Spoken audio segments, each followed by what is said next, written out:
nos enfants à la maternelle sont tout sauf calmes et ne peuvent pas forcément agir comme des adultes. Alors, qu'est-ce qu'il faut faire? Il faut quand même proposer des masques. Il y a de plus en plus maintenant des masques pédiatriques qui se vendent à la pharmacie et dans le commerce qu'on peut proposer. Il faut que les parents veillent et les encadreurs aussi au lavage systématique des mains régulièrement. Et il faut qu'ils respectent aussi l'hygiène du cadre de travail, des lieux de restauration. Et il faut absolument respecter aussi les distanciations. C'est vrai que nous sommes dans un pays où, dans nos écoles maternelles, on a une ribambelle d'enfants dans une salle de classe, une cinquantaine. Je pense que c'est le moment, cette pandémie doit nous permettre de réduire les effectifs dans les classes, de réduire les effectifs, d'aérer d'aérer les espaces, de se protéger par les masques et de se laver régulièrement les mains, régulièrement, et mettre les gels hydroalcooliques un peu partout au sein des écoles pour qu'on puisse prévenir cette pandémie dans nos écoles maternelles. Ok, est-ce qu'il y a d'autres mesures préventives pour prévenir la pandémie? Chez les enfants, ce n'est pas très évident. Chez les adultes, plutôt, on a la chance d'avoir la vaccination à partir de 18 ans. Mais chez les enfants, on n'a absolument rien. Nous n'avons que le carnet vaccinal de la naissance qui continue de nous protéger. Et aussi, les enfants ont une immunité déjà toute faite depuis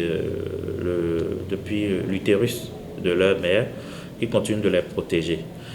Cette immunité, elle est naturelle. Il n'y a absolument rien d'autre à faire que de les surveiller, de respecter les mesures hygiéniques, de respecter les mesures barrières et essayer de régulièrement éviter qu'il y ait certaines infections ORL telles que les rhinites, les bronchites, essayer de les protéger aussi contre le froid, essayer de les protéger contre le froid, éviter la survenue de la fièvre.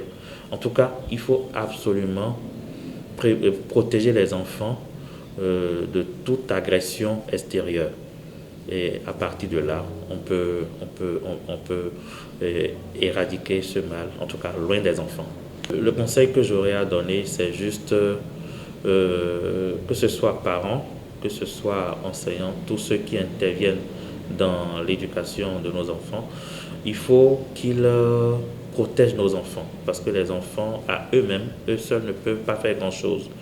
Déjà, depuis la maison, il faut veiller à la propriété de l'enfant, il faut traiter les différentes maladies et faire partir régulièrement l'enfant chez le pédiatre pour qu'on diagnostique certaines infections ORL. Il faut surveiller la vaccination.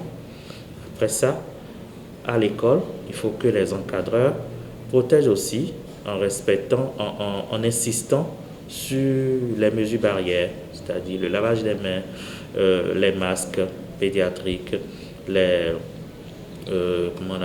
distanciations sociales. Donc il faut absolument que nos encadreurs veillent à ça.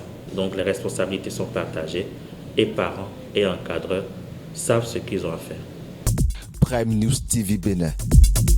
Aimez, abonnez, activez la cloche de notification pour ne rien rater sur votre chaîne préférée.